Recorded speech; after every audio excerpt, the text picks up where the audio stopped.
what's it called again? Stuck in the Middle.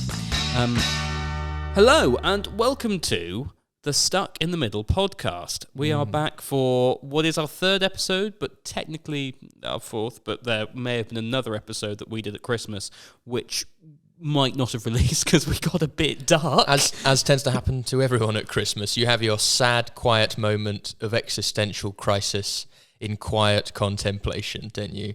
And you think, life is fleeting and it's all just a downhill struggle after 21, really, isn't it? There really was like an element of that, yeah, because I think, I'd spent time with my parents. I loved them dearly. But I think whenever you spend too long with your parents, you do start regressing back into a child. And I think with that becomes a bit of that like existential kind of nihilism of just going like, oh, like things. It's just stupid. Yeah, it's a good reason to want to get out, isn't it? Exactly. Yeah, to not be mothered your entire life. Literally, that I felt like the umbilical cord was regrowing, and I was going to have to start, bungee jump out the window just to get out of there. So start tying it around your neck. Exactly. Make it end. Yeah. Which wasn't what was happening, but I was just in the mood, and also I think I was like 3 beers deep. Yeah. Which I know isn't a huge amount for people, kind of like saying, oh, you lightweight. But the point is, that's enough. It's enough to stop your sensibilities being crystal clear. Exactly. Sure. And to take off a little bit of the filter that we normally would have in life. Yeah. I mean, I had a great Christmas. Yeah. It was all right. It was chill. Exactly. The family came over. You got your 2 front teeth and all of that. Yeah, so. Kind of. Yeah. It's like they're going through a divorce, moving further and further apart. They've been growing apart since I was 12 years old. On that. There are a couple that don't speak to each other. That's what they are. If we're using that analogy, right? What? Mine still move, and they've got a metal wire behind them. They're still trying to break up. So this is one where they really have stayed together for the kids. Yeah. Because and I won't let them. I just keep dragging them back. I was going to say, your retainer is like having shared assets or kids together. It's like, once you've had that retainer 18 years, maybe it will be able to come off and they'll be able to go their separate ways.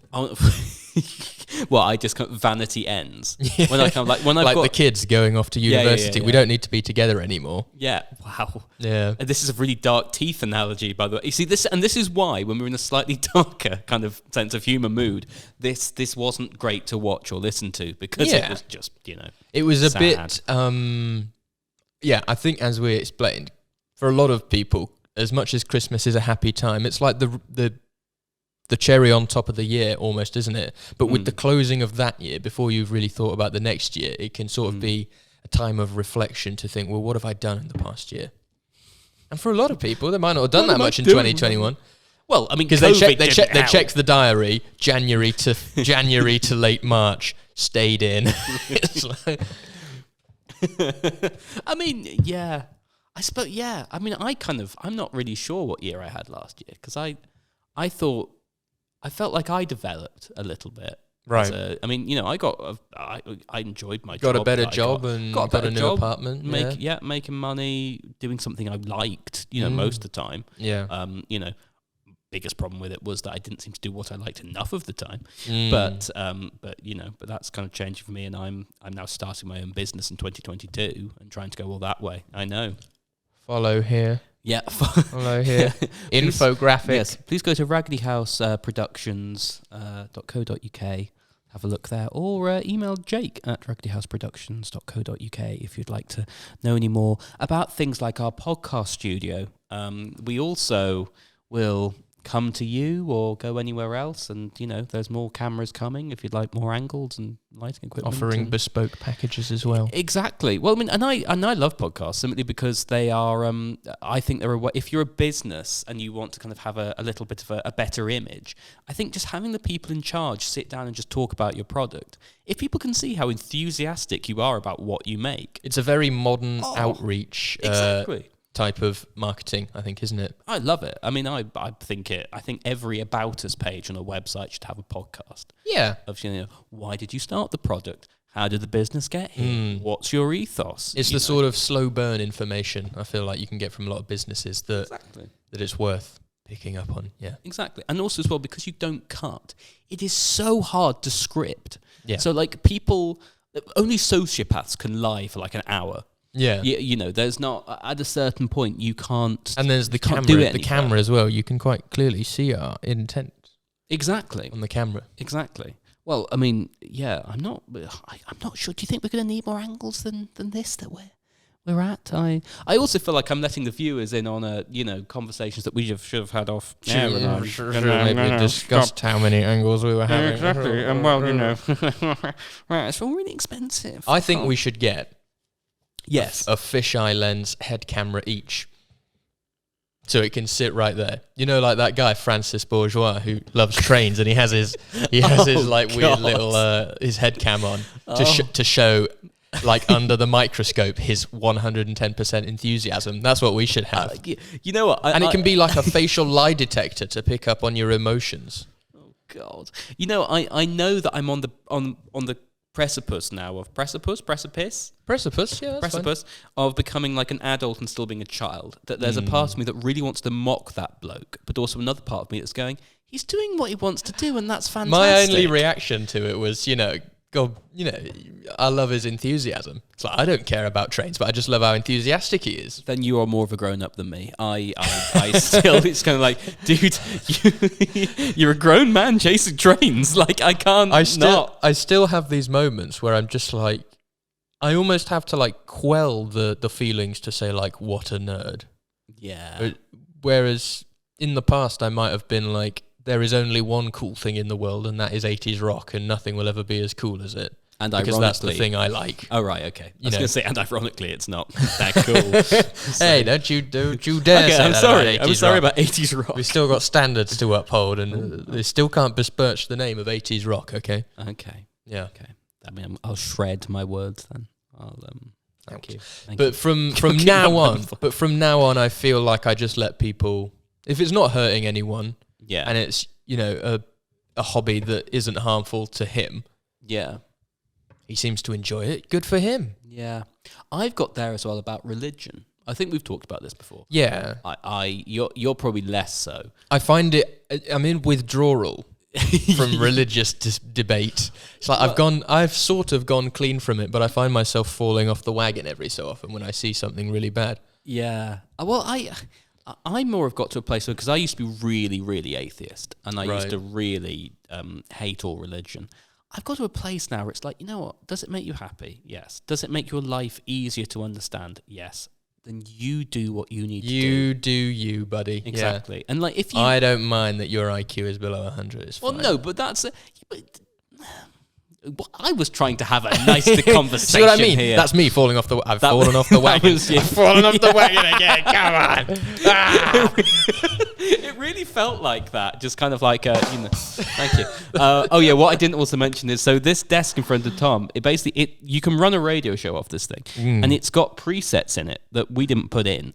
And they do fun things. It's got a sound bank for a generic radio show. So if Jake makes a hilarious joke, Tom's life, that is only, a 6 out of 10, we can... Oh. There we go. Or if he needs a joke that needs a bit of bolstering, it's Friends all over again. You know what? That right there is the reason Friends is funny. You know what was awful about that is Tom's life worked for both the meow and the laugh track. Thank you. So like, and also, no, it would have worked with anyone. I'm just saying that it was one of those ones that harsh. I'm coming to get you later tonight. I'm coming to get you. So I'm scared. Courtesy of generic road sound bank. Thank you. Well, this has descended in something I didn't think we'd do, but of course, every week we do this. At some point, we just kind of go off into a random and tangent. cock around. Yes, and of course. Around. Well, I think that's the point, isn't it, of something like this, where you just have a laugh. And you just get your thoughts out on record. Exactly. It's the memoir of the modern age. Who can be bothered to pick up a pen anymore? Exactly. I can say my thought when I can say my thoughts into a microphone. It's really true. But also as well with it, we're fully aware, as we've said before, we're straight white men who nobody cares about our opinion anyway. We're anymore, the least in vogue at the moment. Exactly, we can say what we want. Which who cares? It's funny. But anyway, ironically, what I want to talk a lot about this week was mainly positivity. It's off to a good start. I know, but positivity about what the new year holds and kind of what's going to happen in the world. And Omicron seems to be kind of tis but a scratch to the Black Knight. It doesn't seem to be particularly effective. I was expecting at Christmas they would make an announcement saying, right, it's back to half lockdown measures, everyone, or something similar to that. Me too. But no, nothing to be seen. I couldn't believe it. Because also as well, ironically, with the darkness of Christmas Day, actually on Christmas Day, I was sat with my parents. I had a lovely time because I felt so lucky to be allowed to be with them. Yeah. Because I knew so many people that had to isolate over Christmas and couldn't go and see their families. And it was really, it's like... That's crazy. It's quite sad as well being on your own on Christmas Day. I can't imagine it. I've never had a Christmas Day where I've just had to be alone. No. Well, I think the Samaritans, it's like one of the busiest days of the year.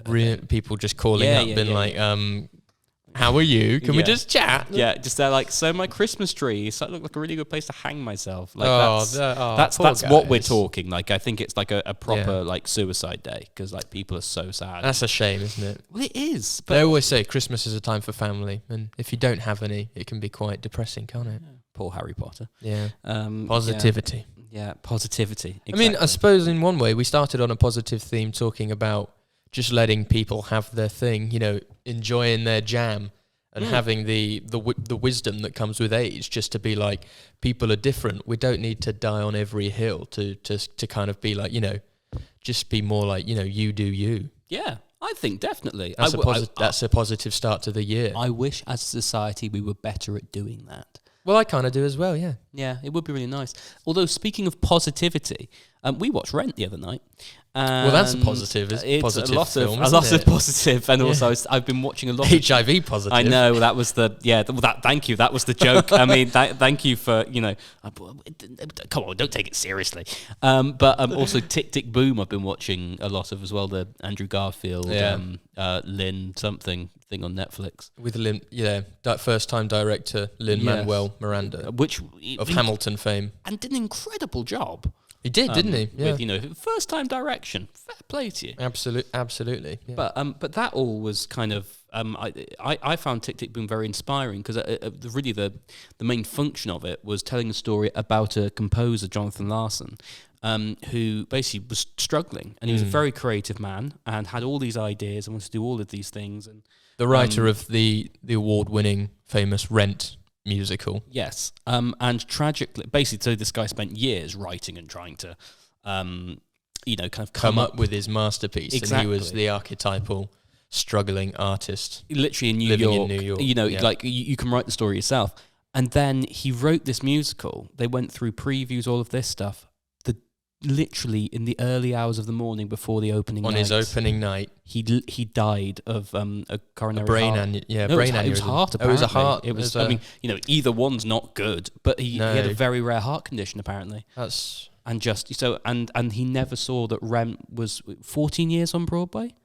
Or something like that, and was one of the most successful musicals. And after its Broadway run, it had the film. It continues to get licensed out to theatre companies all over the world. It's still a massively popular musical. Yeah, mainly because it's relevant, I think. Definitely because it's relevant, and also it's about young people, really, isn't it? That kind of trying to, forge their lives, and I think the actual the irony of kind of Rent, of just trying to pay for life. Yeah, I think it's the tragedy, isn't it, of being young, that you've got all this energy and you've got all this fun and you've got these ideas and you have no money to enforce anything. You don't have the resources to back up your enthusiasm, which is exactly often a shame. But that's what was really cool about watching the film version of Rent. But anyway, I thought I'd mention a nice little positive thing of it's really good. Absolutely, and also Tick Tick Boom. If you've not seen it, go and watch it. Andrew Garfield didn't know he could sing, because it is a testament to his positivity that even into his mid-30s, after he hadn't started to make much traction, that he still kept the good fight going and just kept doing what he loved, really, which was quite inspiring to see, even though he was just kept getting knockbacks, and every time he thought he'd written the musical that was going to be the next big thing, they were just like, it's not quite there, Jonathan, just work on the next thing. Yeah, it's like you can't afford to eat, Jonathan, but keep going. Yeah. Thanks, guys, that's really helpful. New York! Yeah, Arts Council budgets. Yeah. It's really good. It's really good. But no, anyway, just inspiring for I thought two young people were. I still think of myself as a filmmaker and possibly a writer, even though I haven't really done anything that I'd describe as a proper filmmaker. Maybe or a my own rounded definition. creative with potential. A rounded creative, but obviously, both wanting to make, I think, art in different ways. But, anyway, just watching somebody still trying to fulfill that dream, I always think is a positive thing to be watching. It's inspiring, isn't it? Yeah. Speaking of other people that are quite inspiring, I've been delving into The Diary of a CEO quite a lot. Okay, I haven't heard about this. So basically, this is it's really depressing if you put it in context, right? So it's about this guy who he basically was expelled from school. He went to one electric university and quit. Classic. He's now actually one of the dragons on Dragon's Den. But he started this company at 22. It's a media company. And by the time he was 26 or 27, the company went public. It was worth £300 million. Wow. And so I think he sold his shares, and I think overnight, I think it was probably close to £100 million he made or something like that overnight. Wow. And then the next day he just quit. Yeah. He just quit his job. But he had an existential crisis at 28, basically at 27, by kind of going, oh yeah, I've got money now. What the hell do I do? Yeah. Join the Freemasons. Exactly. But also but Because that's their angle. It's like, we only let the rich and famous in, but from a perspective that the Freemasons is about doing good things for the world. oh, so like the opposite of the Tory party, effectively. Can you imagine? That's what they should do. They should make their own party, the Freemasonry Party. We'd probably end up on the moon by 2050. It's probably the Lib Dems, isn't it? Let's be honest. That's Yeah. it's what they're meant, and they'd be as effective, probably, the Masons. Because, like, what can we tell you about our policies? Nothing. They're very secretive. What are we meant to vote for then? Freemasons. I know, yeah, Like, what are you that's gonna- true. Yeah, what are we meant to get out of the Freemasons? They're so secretive because they only let selected people in. Yeah. So this guy you're referring to, what was his Yes. name? Oh God, what is his actual name? I can't remember what his name is. But his book was called. No. So basically, he's got a podcast which is called The Diary of a CEO. Oh, okay. And on it, he has other kind of famous people on who come and talk about really business and how they've got to their place in life. Yeah. There was one I watched that had Jimmy Carr on. I didn't know Jimmy Carr had depth. He, honest to God, he was fascinating. He's quite an intelligent man, Jimmy Carr. Went to I think. Cambridge. Yeah. But also he went to Cambridge. We were actually talking about this because you're you may not look it, but you are horrifically intelligent. And you were basically talking about you kind of wished that you maybe had gone to like an Oxbridge, university or something like that, or you got the degree. Well, it was a fork from, in the road. It was a fork Exactly. in the road, but I suppose I don't regret. No, going- but it was something that interested you. Yeah. The only reason I mention this is because he said, "Yeah, I only went there because I cared. I wanted to do it to go fuck you to other people." But Really? that was basically a lot of it was a status symbol for him. Yeah. And actually said that when he was at Cambridge, it was like it still is like today. It's like it stopped in time. It's like an echo chamber of just its own world, Exactly. basically. Yeah. Like it's so old. Yeah. Sorry, Well, you it's were saying, steeped in weren't tradition. That's one thing I can say about Oxbridge is that it's they still if you're in the first year, I don't know many universities where you go to that you still have to put on a gown for your evening meal. And like if you have catered halls, you have to wear your gown for the evening meal and stuff. Oh, nice. Yeah. That I just had a student flat, with a communal kitchen. I think is a lot Yeah, everybody does who just you just go in there and you cook and it's a shithole because no one can be asked to But clean it. it's summed up by the Oxford-Cambridge boat race, isn't it? That it's just if Yeah. you're still doing boat racing, it's like, oh, come on, guys. Like, there's a car, there's a train, like anything's quicker at this point. Yeah. You don't see like the steam engine race. But Stephen Bartlett, by the way, that guy is Stephen called Bartlett, from the Diary of a CEO. But So his angle was after you, basically, once you've got money, because that's what most people in their life lust after, isn't it? Money. And they equate that with success. yeah, but basically, his angle is kind of exploring why you're doing what you're doing. Yeah. And so expanding on that, basically what he's saying is that he had this company, had this money, and then sat there going, hang on, who have I done this for? Because obviously, he was a very poor kid, kind of like family struggled a lot was what he was saying, and that, he felt a lot of shame about being poor, which is why obviously he worked so hard and got this money. But he then realised he hadn't done it for him. He'd done it for other people's perceptions, that he didn't want to be seen as poor anymore. He wanted to change his life. And so a lot of the conversations really are, and Jimmy Carr he was literally the same age as us when he went from, he wanted to be he wanted to be a priest at one point, but then he was working for an oil company. I can't remember which one it was. But he then went from working for that company and basically went, because he was earning a decent amount of money. Yeah. And he was bored shitless, because Jimmy Carr is known as one of the hardest working comedians in comedy. Like, the man never stops. Yeah. He was such an idle shit, apparently, in this job. He just didn't want to do. He was like, oh, fuck this. Well, I suppose it speaks reams about, unless the motivation is there and it's there for the right reasons, people sometimes just won't be motivated, Yeah. Highly, and it's often like highly intelligent people can get bored by something they consider menial or not worth their time. He's also heavily dyslexic, by the way. So is he really? So big up Jimmy Carr. Big up the dyslexics. I was going to say, big up. There's hope for all of us. We actually had at school a talk once with Jackie Stewart, didn't we? About dyslexia. And it was kind of weird because basically all he did when he came in was big up dyslexics as like this super race of humans, and then say anyone who wasn't dyslexic lacks the ability to think outside the box and is not as special as dyslexics. How you doing, Tom? So, well, all right, we'll get a piece of paper. Spell dyslexic. Show me the superpower. DYSL. Yeah, but that's because EXIC. Because I'm so used to putting it down on you're so used to seeing it every time you walk into the dyslexia department on the door. Well, yeah, it's but like, also I have to write it on that many forms. But yeah. What's your next one? Throw See more what I at did me. there? I made a generalization about you. You did. And that is what Jackie Stewart did to the rest of us. Yes. Where it's like, well, I think the only thing that I understand about his, I mean, because also as well, it's not true, because you're of course it's not true. Oh wow, okay, you really are offended by this. Okay, I was going to try and find some common ground. Let's see your angle. Come on, where's my angle? What's your angle? I absolutely, it's not true of all people, but I would say dyslexic people have a much higher tendency towards creativity and outside of the box thinking, simply because their brains can't think inside of the box. Because so they have to find another way to compute things. It's like, like finding other ways to, I can't organize myself for shit.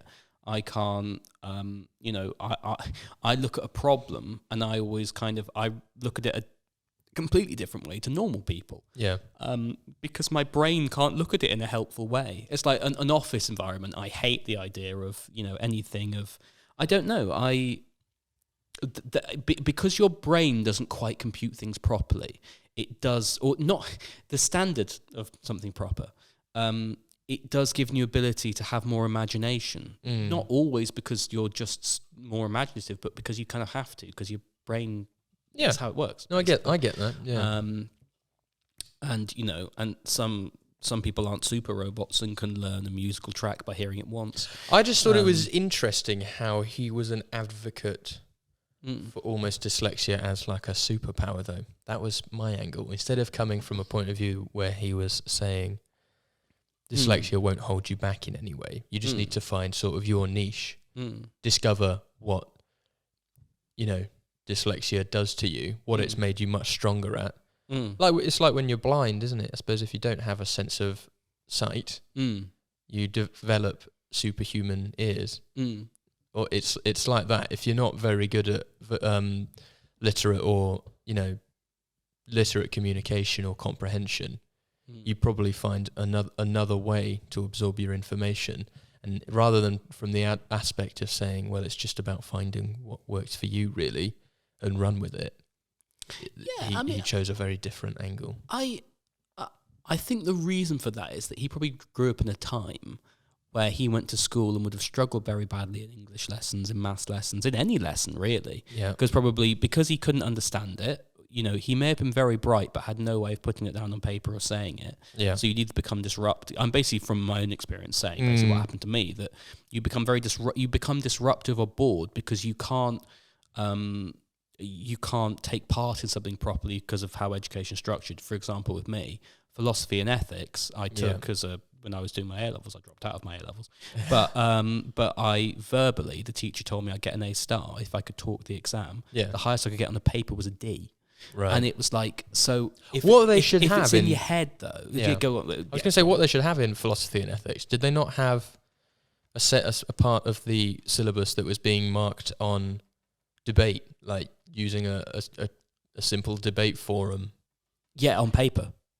So like, It just sucks on paper, yeah, well, doesn't it? so that Because some was- people don't work that way. Well, because that's the thing with philosophy and ethics. Effectively, a lot of it is, the reason I liked it is because you're debating the ethics of a situation and then kind of, philosophically looking at another aspect of it. Yeah. And a lot of that is to do with debate, but then you've got to structure both sides of a debate. Now, I can speak that. I can't write that because my thoughts get so jumbled in, and also they go too fast. So by the time I've had that thought, I can't get it down. But See, when we were in music A-level, we used to have what was called viva voces as part of our exams, which was after a recital where we play music. Viva voce being Latin, I think, for live voice. So we'd have to sit in person and speak live to the examiner. I just think it would be interesting in philosophy and ethics to have maybe two students debate each other. Because that is, in the modern day, I think, how most people absorb their ethics and their moral discussions, really. Absolutely, definitely. And I mean, and that's always been a frustration I've had for many years, is that I've kind of debated with people who are on paper vastly more intelligent than me. However, in an actual thought process of arguments or whatever, they can't keep up with me. Yeah. And I will find kind of loopholes and linguistic little avenues I can go down that will challenge them or change kind of part of their thought process. Yeah. Which is, it's just part of life, really, that your brain does different things. But yeah, I mean, I'd love it if they'd made more of school about kind of speaking it rather than writing it. But anyway, but my own frustrations, I understand basically Jackie Stewart, because Jackie Stewart basically would have had it 10 times worse than I found it. Yeah. Because, people were told to be nice to dyslexic people when we were at school. I somehow don't think Jackie Stewart, they did, and they didn't know. They probably couldn't comprehend at the time what a dyslexic was. No, and so it was maybe not an identified disability. No, and so they probably just called him stupid. Yeah. And he probably had a complex the entirety of his life that he never felt smart enough, never felt good enough. That probably why he was such a great racing driver, by the way, because he had that chip on his shoulder. Yeah. But that drive. Well, if I say to you, the smartest people in existence, who comes to mind? Einstein. Yeah, you said Einstein. That's the first thing you said. Who was dyslexic. Who was like dyspraxic, wasn't he? Dyslexic, yeah. Described by his teacher as incredibly lazy and basically innumerate. They called Einstein the greatest mathematician of all time, innumerate.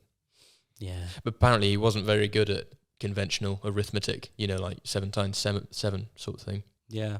Because, but if you are good at conventional stuff, then you never find new things. Yeah, I suppose. You're not going to innovate if you're good at what everyone else does. He found his own path, I suppose, is a way of saying it. He found a way to make the power of his mind work for him. Yeah. Theoretical physics, where he could just sit down and think about it, really. You're also not proving Jackie Stewart wrong, by the way, in this conversation. I'm just saying every dyslexic we talk about and every thought process. They do have something different about I can them, make an argument for people who are dyslexic being great, but, there's probably 8 in every 10 famous people does not have a learning disability of some kind. You know what? I don't think that's right. I think actors, especially, I think a lot of them are dyslexic. All right, well, maybe the proportion is and have different ADHD, to that, but that's a different there's probably issue. a lot of them without any conventional learning disorders. Yeah, probably. A lot of them are just hot, basically. I think what I'm trying to get at is that it's just okay to be who you are. It's how. Oh, okay. I think the school system, as people have had it in the past, is not very good at moving outside the lines, is it? Acknowledging that people learn in different ways. School.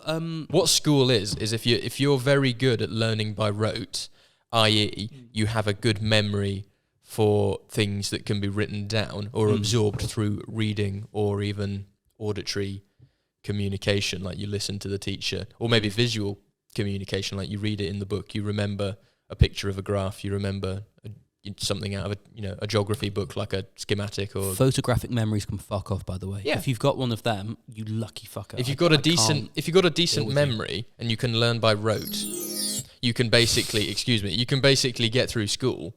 And actually, in terms of your critical thinking and ability to what you would actually call intelligence, being how fast you can juggle multiple abstract ideas at once is probably the best way to measure intelligence. And say, or puzzle solving, something like that, as they do in an IQ test. You don't actually do that at school. It's mostly just rote learning, isn't it? I'm just thinking about it now. I mean, so the thing that always comes to mind with me in education is that we're still using a Victorian model, effectively, with education, which is dumb on so many levels, mainly because, obviously, in Victorian times, generally, when you were in school, it was that or you were, working in a factory or up a chimney. I think they need to, in school, have an entire class dedicated to what I would call critical thinking. They need to almost teach people. Politics, basically. It's like, give a man a fish, you feed him for a day. Give a man teach a man to fish, and he will never go hungry. If in the same way, if you give somebody the tools and you equip them with the tools and sharpen their tools to go out into the world to think critically for themselves, to evaluate evidence, and to be able to judge situations properly. Yeah, that makes for a person with much better potential to grow as an intelligent individual. Not basically have they met the criteria to pass the exam in the school. We should be arming people to be more intelligent, to go out into the real world, to deal with situations where they use their sharpened minds, rather than being like, I got an A-star in biology because I could memorize 120,000 terms in the book. Yes, the thing that I understand. So it's like this. In essence, they should teach people the scientific method.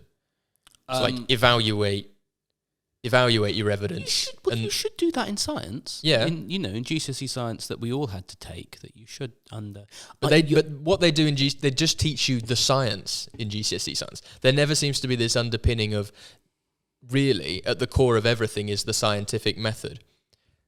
Come up with a hypothesis, test your hypothesis, repeat it, get it peer reviewed. Yeah, I think men do. It's called trying to pull women. It's, because you have an idea, you try and use the idea. When the idea doesn't work, you go and ask your friends, and they go, "You idiot." So I suppose that as a thought process, it does happen. I think I understand. So two things about your idea there, right? In principle, love it.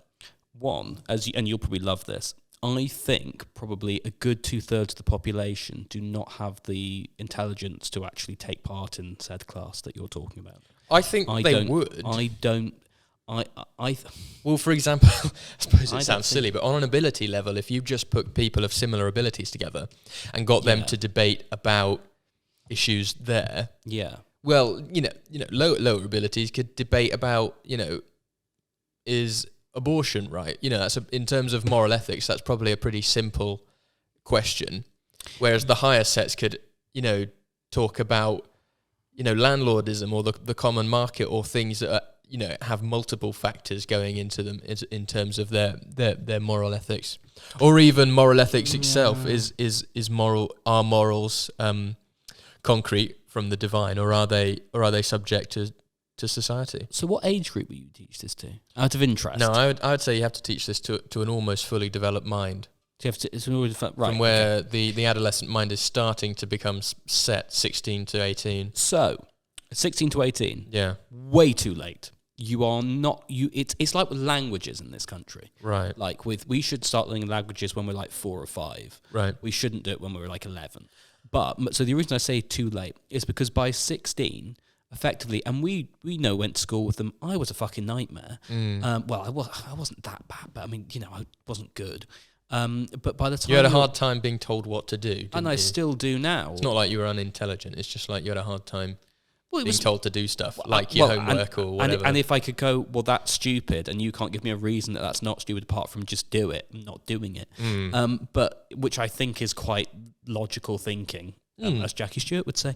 But yeah, by the time they're 16 to 18, the girls at this point are interested in boys, basically. So half of them are more interested in kind of getting fingered in the car park than they are actually being at school.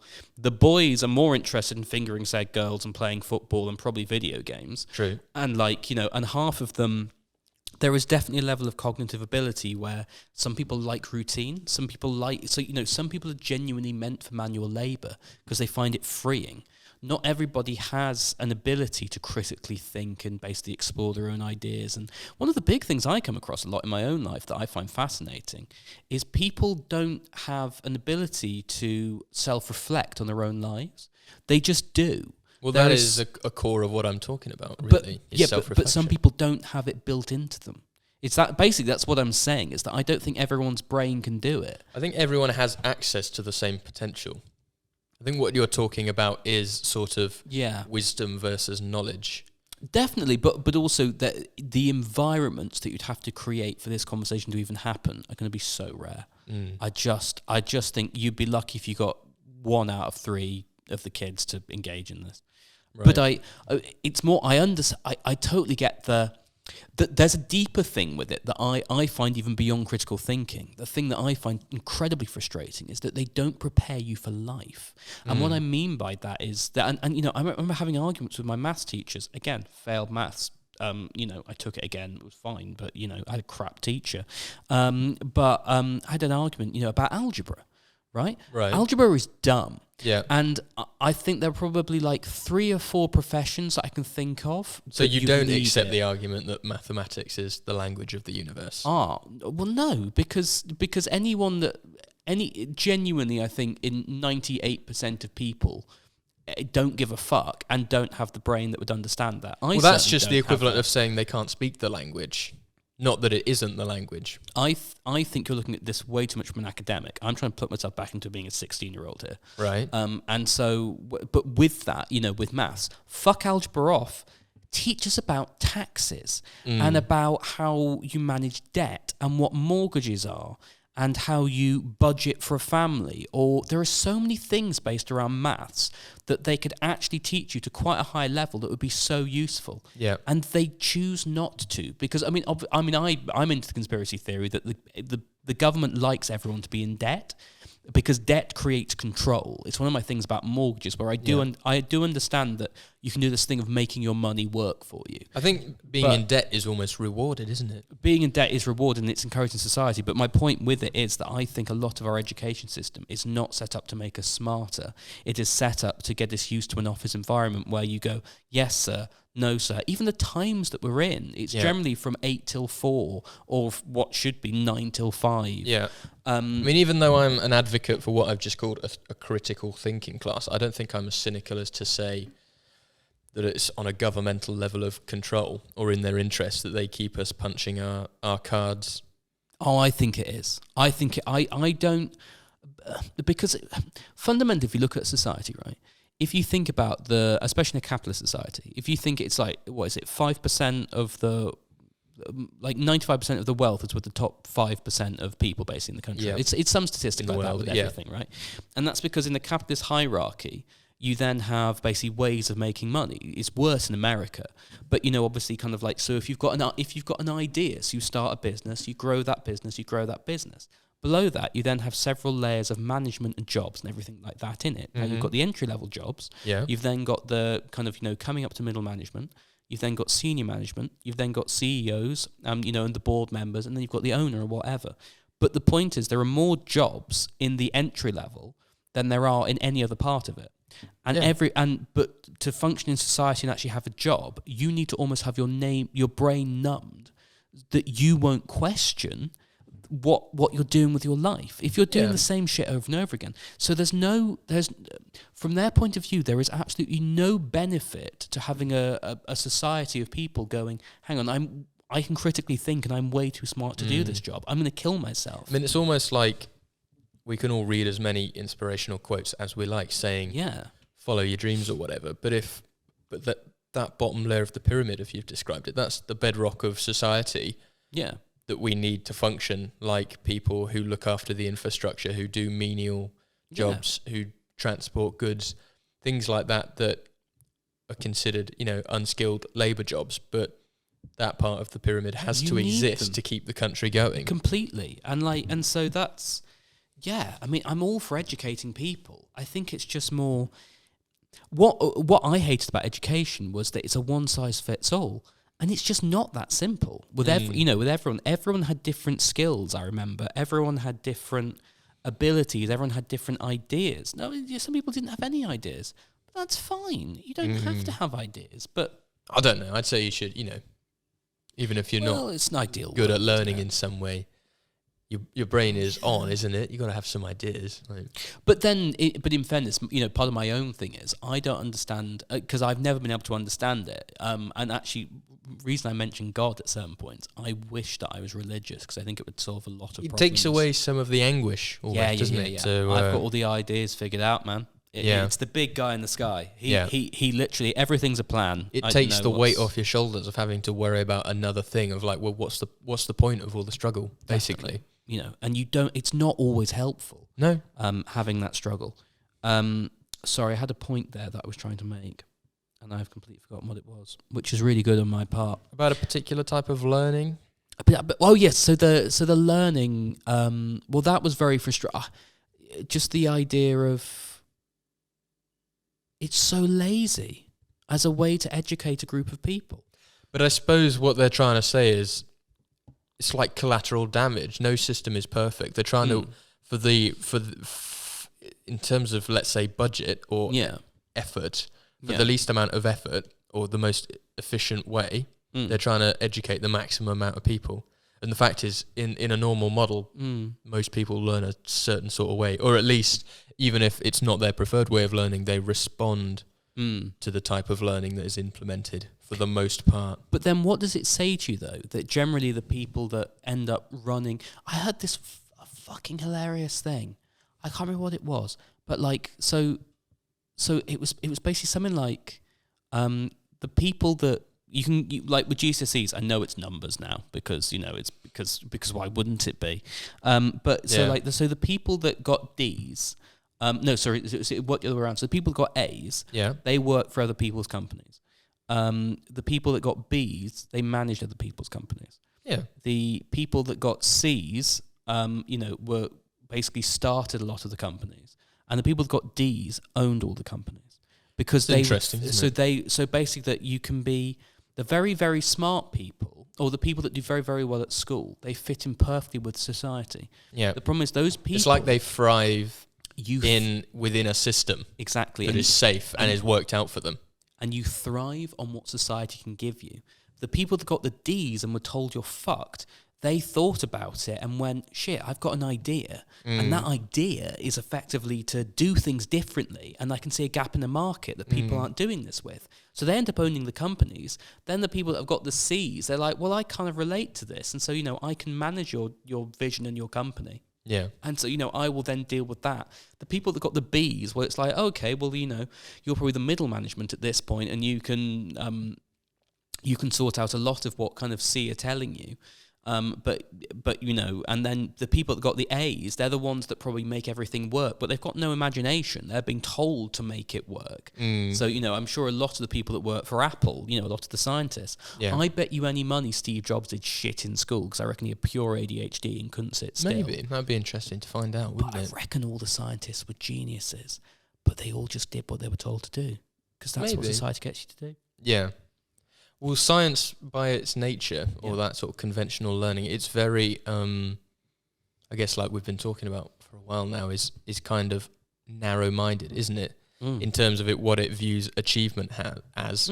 It's either it's right or it's wrong, and there's not a lot of scope there for interpretation. Which is fine, I guess. I don't know. I'm not. But that's like you were saying about the world of Oxbridge. Yeah. It's a grey area, though, I think, because the fact is, being at Oxbridge opens doors for you, doesn't it? But the name of it itself. But the fact is, Oxbridge, nobody has ever gone to Oxbridge probably with a B grade. No. Never happened. Well, I mean, I think... No, never happened. I think they turn away people with 3 A's and stuff. Yeah. I mean, I think they have tried through different kind of forms of positive discrimination and things like that. They probably would have tried. But again, though, with the Oxbridge thing, it only has value because we say it has value. And really... I don't know about that. I think Oxbridge has earned its place. I really don't think it is. I think it attracts the most intelligent people. And so, they all go there. And so if you've been there, it probably means you're one of the most intelligent people in the world. Yeah, exactly. But that's why people will hire you. But they're not... I don't know. I think in years gone by, it's earned its place as one. It's like a research, institution, so on. As all the greatest scientists coming from there, studying there, doing their great work there. It has, but I mean, also. Although you say that, like you were saying about the person I consider the greatest scientist of all time, Isaac Newton, was, I believe, kicked out of Cambridge. Probably. Yeah. For progressive ideas. Well, yeah. Because but also being a lazy student. Apparently, he was lazy. So what we're saying is being lazy is awesome. Being lazy will mean I'll find another type of gravity. Well, it's almost like there's an inverse relationship between the intelligence and the tolerance for anything that you consider boring. Yeah. It's like anything you consider routine and non-stimulating to your high level of intellect, you have no tolerance for, and that's why people would call you lazy, because they call it work ethic, but you call it mind-numbing bore. It's probably like that, and they can't. This is starting to sound very familiar. Yeah, yeah, yeah. Self-proclaimed genius. No, I'm not saying I'm it's Mensa on the phone. No. I'm not saying myself. No, none of that. But I do. But I do think there's something in it though. That if I don't know. I think there is a tolerance level of boredom. Yeah. I think there is, of how much shit you can. That's what I mean about the D students, that they just can't put up with it because they're just so bored by whatever thing they're being spoon-fed. You say that, but we all know that one student or that collective of students actually who got Ds. Yeah. Who actually just don't get it.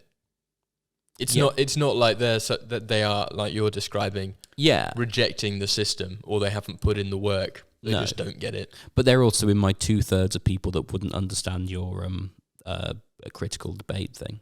Right. That they are genuinely just stupid. I mean, that's really the crux of what I'm trying to say. I was having this joke with you, and I am joking. Let's be very, very clear in case I do get into politics one day or something, because I find it interesting. But effectively, I was joking that if I was a dictator, everyone with an IQ less than 100, bye-bye. Or they would not allowed to be making decisions that affect other people's well-being.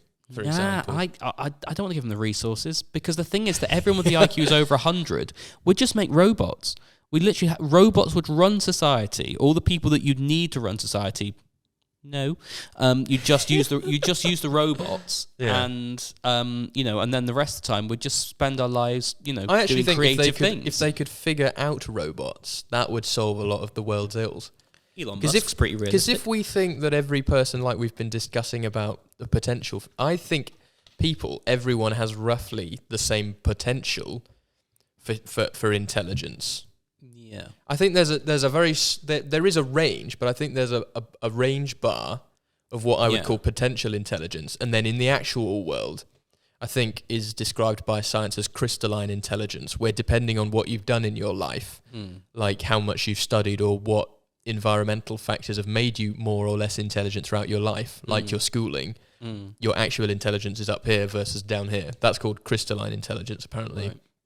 And if, for example, you could develop a world where robots did all the menial tasks, it would mean everybody else now would have the benefit of a luxurious life where they could dedicate it to learning rather than struggling, and everyone would be at this level of intelligence and probably be able to pursue much more fulfilling careers or do much more fulfilling things with their life. Yeah, I mean, you probably could argue that also our society is set up that makes people, society is set up to make people more stupid. Let's be honest. I think a lot of people on social media are probably a fairly good example of that. But no, I mean, I would concede that, yes, I think there probably would be it depends how you suppose you'd measure out the IQ as well. The problem is, whenever these changes are implemented, there's always a generation of people who basically it's too late for. They're fucked, effectively. Yeah, it's like when, like I was saying about the robots, you implement the robots so that people in the future can have a better style of living. Yeah. Or a better, intelligence, because they don't have to think, well, a certain section of society have got to go into menial labour to keep the country going. There's a generation there where basically, let's say you're the BMW factory or the Mini factory in Birmingham. Yeah. You're a metal worker on the line Yes. who bashes car bodies into shape. Something considered People still do that. exactly. No, it's done by robots I now. was gonna It's say- done by I was robots just now. thinking, just But like- let's say you're a No, let's say Ben. you're a 58-year-old metal worker Yes. who is now I get by age 25, I think your brain power starts to diminish anyway. You don't drop off a cliff right away, but basically you're building up and up and up to your brain potential at 25, and then you very slowly over the course of your life start to get worse. So by 58, it's not like you're going to be breaking any new ground. I'm not saying you can't learn new things, but it takes you a lot longer to learn new things and ideas. Yes. But by that Yeah. stage in life, the sad thing is it's probably already too late to retrain a subsection of society. It's the same thing throughout history we've seen with Yes. industrialization, like the Luddites. It's the slow march of progress, and unfortunately, under the boot of the slow march of progress, there's some collateral damage, unfortunately. Wow, And this, it's not this much. is really your dictator speech. Well, isn't it's it? not much. Unfortunately, it's not much comfort to those people, is it, to say, think the next generation, thanks to your sacrifice, Yeah. are gonna be living in comfort and pursuing careers fulfilling and meaningful. It's not much of a comfort Yeah. to a 58-year-old metal worker who is being replaced by a robot at Mini Cooper because automation is the way. Isn't the way a lot forward. of this the plot of Charlie and the Chocolate Factory? That wasn't it Charlie's dad? No, ended he up just being has a human replaced- slave workforce from another country that is imported. Oh yeah, but I swear that no, because Charlie's dad worked for a toothpaste company. Oh, that's it, and he gets Yeah, let yeah, go yeah. because of mechanization. Yeah, because of a robot. Exactly. Yeah, that's the plot of effectively this. yeah. Yeah. But you see what happens there. Yeah. Then in that ideal world, he is retrained in that film, isn't he? I can't. I suppose there is a remember way exactly. for some people. I thought they just killed him. No, there is. He gets a job fixing the robot. There you Oh, go. yeah, Do you remember that's that? He gets true. a job. Yeah, he yeah. gets a job, which on the face of it, then is a much better job. Yes, because he's got a skill. He's got a skilled job, Yeah. which is sort of like pseudo engineering, isn't it? I think also with it, I'm thinking of other. So I remember in geography that as a country, are we not a first world, but there's different stages of like country development. You'd call it now an MEDC, a more economically developed country. Yes, but also with that, we then had a. So basically, you know how the world's population is growing pretty much out of control. Yeah, almost exponentially. Yeah. By 2050, Yeah. our population should have shrunk. Yeah, I think because of because of development. it's like the tree of life, or you know how you see these pyramids about I want to call it the law of the jungle, but what do I mean? Where it's like the food chain, basically a food chain, Yes. and based on, it's like all of these things are interconnected based on the resources available to a predator. There can only be a certain number of predators. In that Because area. let's say you're a fox and foxes feed on chickens. If Yes. everybody today, like all the farmers, decided that they'd, Stop doing poultry chicken. farming was over, foxes Yeah. would have a really hard time. There'd be probably an ever diminishing number of foxes. Yeah.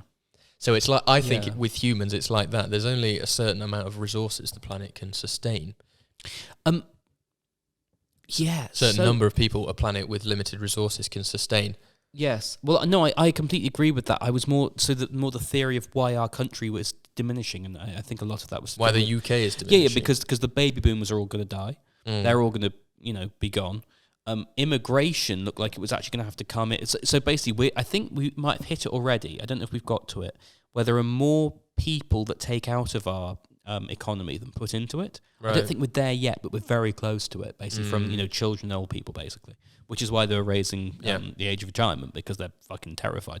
Well, it's to do with having an aging population. Yeah. So basically, there was a population boom, where people were having more than 2 children per couple as the average. Yes. And now, thanks to things like healthcare, women's rights, education levels, people are having less children later on in life, which means now I think in the UK, I don't think is one of those countries. I think it's slightly above average. So we are... It's slightly above 2, the birth rate. But say France, I don't think it I think is. the French birth rate is something like 1.5, which means it's below. I'm going to look this up. I'm actually going to look it up. Okay. Um, But it's because of factors like that there's an aging, diminishing population. UK birth rate. Go on. 1.65. Ah, so it is in decline then. Yeah. Put that in your pipe. That's crazy. Smoke That's it. crazy. Yeah.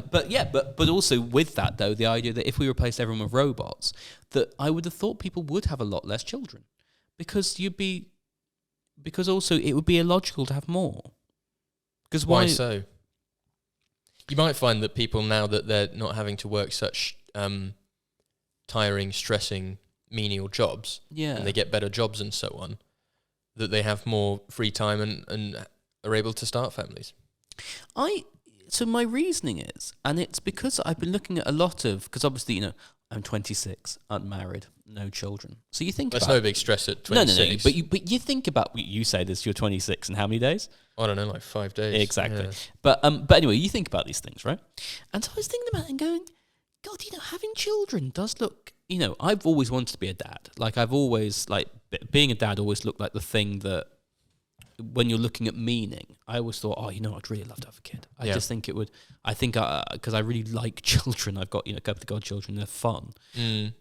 But I think they almost spell in some ways the end of your life as it was. As an individual. Because you're not about the individual, you're about the collective now. Exactly. It kills it. So, but basically, if you're in a world where you can actually just embrace every selfish thought, because you don't have to work really.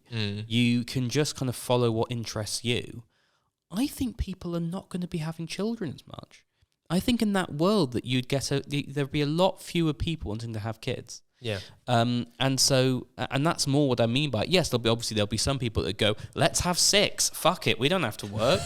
but I think the people doing that, I think it'd be very reduced. You're probably right, actually, because for the reasons I mentioned before about why the birth rate is in decline, it's probably the motivations behind the birth rate declining are the same reasons that as general amenities, infrastructure, healthcare, and so on get better. Yeah, people have more time to do things like they live longer, they have children later, they have I could totally see it. Careers. Yeah, I mean, not Koreans, but careers. Yeah. I don't know why. I'm interested in Koreans. Yeah, you know what? Me too. I want to know what's happening in North Korea. I just want to. Don't we all? Just that black spot on Google Earth. Yeah.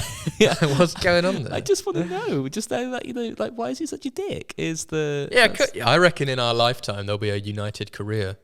Probably. It's like the last chain in the sort of communist domino to fall, really. Yeah, which is why the US are so keen on it. They're just there going, we're going to catch her. Even China, they're sort of running communism light at this point. Yeah. Oh, it's in terms that they have socialism from a moralistic science point of view, but they don't. The camera died. Oh no. Oh no. Well, audio only. Audio only. You keep talking, I'll fix this. Okay, well, from a moralistic point of view, I feel like China is running, communism light at this point. I mean, that's just my opinion, personally, based on the fact that I think they, from an economics point of view, they're not running the same level of economics, say, that the Soviet Union were. I think they've realised to keep the market of, the idea of communism alive, that there's had to be some type of compromises to that. Basically, we just had a camera malfunction there. I think there might be a record limit on that. Bastards. I know. I didn't. There shouldn't be a record limit on. It was quite hot as well. I don't know if it's got it's overheated. Maybe. I'm not sure. How long have we been going? Oh, I don't know. I haven't checked. I feel like the school debate really took us out. We've been going an hour now. Oh wow! Yeah. Right. What were you talking about? Sorry, let's finish that up. You were talking about. I think eventually North Korea will fall. Oh yeah. Or they'll go China style, an open market style of socialism. Yes. With less, even though China is pretty limiting in the personal liberties of its subjects. Yeah. I think North Korea will go the same way. They won't be quite as dictatorial. I think in our lifetime we'll see. Yeah, we'll see some. A semi-free North Korea. I hope it's a more dramatic kind of like, we're gonna get you type What I thing don't understand is why the US haven't gone in there at some point. I feel like it's the nuclear weapons that are holding people at bay. I think there's also some kind of pact with South Korea, isn't there? I don't know what it is. Well, that was what the Korean War was, wasn't it? In the early 50s. You know what? I think because the US is just there like, hey, last time we went in this region and started a war, didn't go very well. No, they went in there to stop the spread of communism, essentially, and caused more. They got kicked out by the North Koreans. Yeah. What, the US? Oh yeah, I forgot about the Korean War. Yeah, that's what I'm talking about. The Korean War. I apologise. I was thinking of Vietnam. It's actually kind of like since World War II, the US haven't really had a very good run militarily. No. In terms of stopping communism. Stopping anything. Couldn't do it in Korea. No. Or at least they had to secede and say, we'll have a compromise with a South Korea and a North Korea.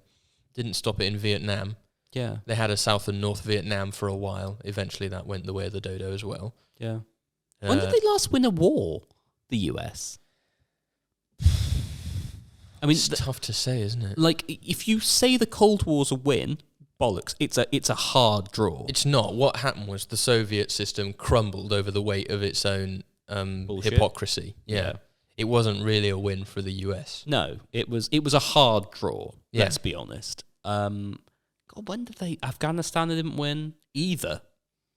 Any of the Gulf Wars they've not won. They won. Iraq. Did they win Iraq? I thought they won Iraq. You might have won Iraq.